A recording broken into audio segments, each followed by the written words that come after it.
बिस्मिल्लाहिर्रहमानिर्रहीम। सामीन, कायद-ए-आज़म के प्राइवेट सेक्रेटरी जनाब के.एच. खुर्शीद बानी पाकिस्तान के दौराए कश्मीर पर एक खसूसी इंटरव्यू दिया, जिसमें तफसील के साथ कायद-ए-आज़म और मसला कश्मीर पर इज़हार ख्याल है। सामीन, जनाब खुर्शीद साहब लिखते हैं, कायद-ए-आज़म के दौराए कश्मीर के इंतहाई अहम तारीख़ साज अय्याम की यादें आपके सामने लाने से पहले मैं बाज़ अमूर की वजाहत ज़रूरी समझता हूँ ताकि मामलात समझने में आसानी रहे। जम्मू कश्मीर के बारे में आम तासर के ये छोटी सी एक वादी है बिल्कुल गलत है। पूरी आबादी का रकबा 84,000 मुरबा मील से ज़्यादा है। 72 बोलियाँ और ज़बानें राइज हैं और इलाका जो वादी कश्मीर के नाम से मशहूर है, इसकी लंबाई 80 से 100 मील और चौड़ाई 30 से 50 मील तक है। क़याम पाकिस्तान से कबल कश्मीर के 4 सूबे जम्मू, कश्मीर, लद्दाख और गिलगित थे, जहां गवर्नर मुकर्रर होते थे। सूबा कश्मीर के 3 अजला बारामूला, इस्लामाबाद और पहाड़ मुजफ्फराबाद थे। ये तीनों अजला भी वादी नहीं कहलाते। वादी जोग्राफियाई हिस्से का नाम है जो कश्मीर का मरकज़ी और खूबसूरत मैदान है, जिसमें बागात, झीलें और ज़ारें हैं। आबो हवा खुशगवार है। रकबा ज़्यादा से ज़्यादा 4,000 मुरबा मील है। जहाँ भी कश्मीर का लफ्ज़ इस्तेमाल होगा, इससे वादी नहीं बल्कि रियासत जम्मू और कश्मीर मुराद ली जाएगी कि यही इसका सरकारी नाम है। कायद-ए-आज़म एक से ज़्यादा मरतबा कश्मीर गए। मई 44 में उनका दौरा कश्मीर आखिरी साबित हुआ, जो उन्होंने कई वजह की बिना पर किया। अव्वलन बरसगीर की सियासत में बर्क रफ्तारी आ गई थी और कायद-ए-आज़म कुछ देर आराम फरमाना चाहते थे, और दूसरा, जम्मू कश्मीर की 2 बड़ी सियासी जमातों नेशनल कॉन्फ्रेंस और मुस्लिम कॉन्फ्रेंस ने इन्हें दौरे की दावत दी।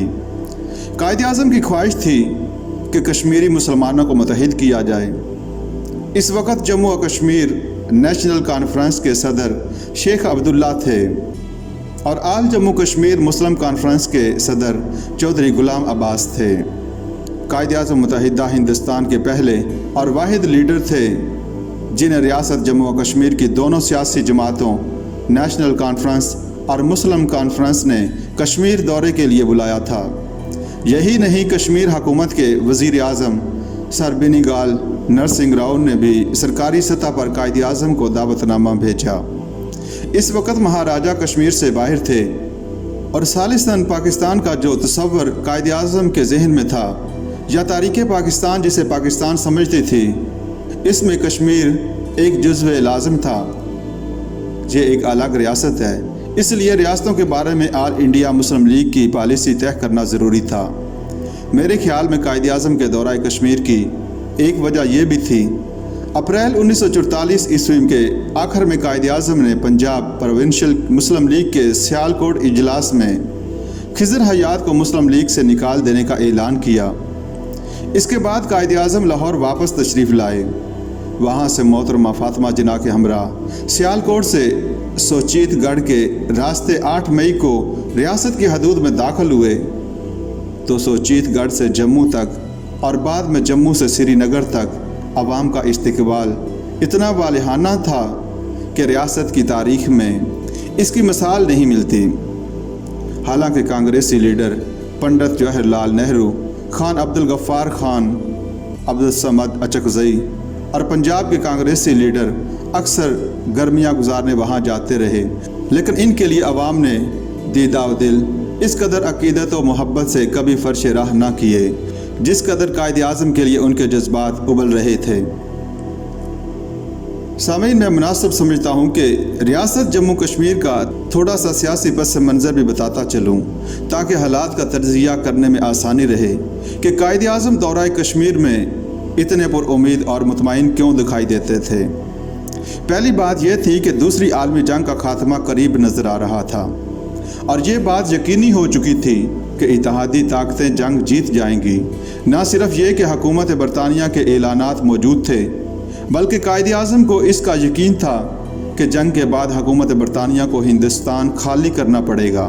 दूसरी वजह यह थी कि कांग्रेस के ایک سرکردہ لیڈر راج گوپال اچاریہ نے 43 میں پاکستان کی اسکیم کو اصولی طور پر تسلیم کر کے کانگریس پارٹی کو اس پر سنجیدگی سے غور کرنے کی دعوت دی تھی۔ قائد اعظم کے لیے اس سے زیادہ خوشی کی اور کیا بات ہو سکتی تھی کہ ان کی مخالف پارٹی کے چوٹی کے ایک لیڈر نے اصولی طور پر ان کا موقف مان لیا تھا۔ اس کے علاوہ قرارداد لاہور کو پاس ہوئے صرف 4 سال ہوئے تھے۔ اس دوران تحریک پاکستان کو جو عوامی مقبولیت حاصل ہوئی تھی وہ بھی ہر لحاظ سے اطمینان بخش تھی۔ جناب KH خورشید صاحب مزید لکھتے ہیں، میں انہی وجوہ کی بنا پر کہتا ہوں کہ 44 میں قائد اعظم کا کشمیر آنا اور وہاں کی دونوں سیاسی جماعتوں نیشنل کانفرنس اور مسلم کانفرنس کے استقبال بذات خود اس بات کی دلیل تھے کہ لوگ یہ محسوس کرنے لگے تھے کہ برصغیر کی سیاست میں قائد اعظم کا کردار اہم ترین اور فیصلہ کن ہوگا۔ چیت گاٹ سے جموں تک اور جموں میں قیام کے بعد بانہال سے سری نگر تک قائد اعظم کا جو شاندار استقبال کیا گیا وہ میرے خیال میں کسی بادشاہ کو بھی نصیب نہیں ہوا ہوگا۔ انہی دنوں میں یا اس کے کچھ عرصہ بعد ایک غیر ملکی مبصر نے لکھا تھا کہ اگرچہ گاندھی اور نہرو دنیا میں ہندوستان کی تحریک آزادی کے علمبردار سمجھے جاتے ہیں، لیکن حقیقت میں ہندوستان کے سیاسی سٹیج پر مقبول اور زوردار شخصیت صرف قائد اعظم کی ہے۔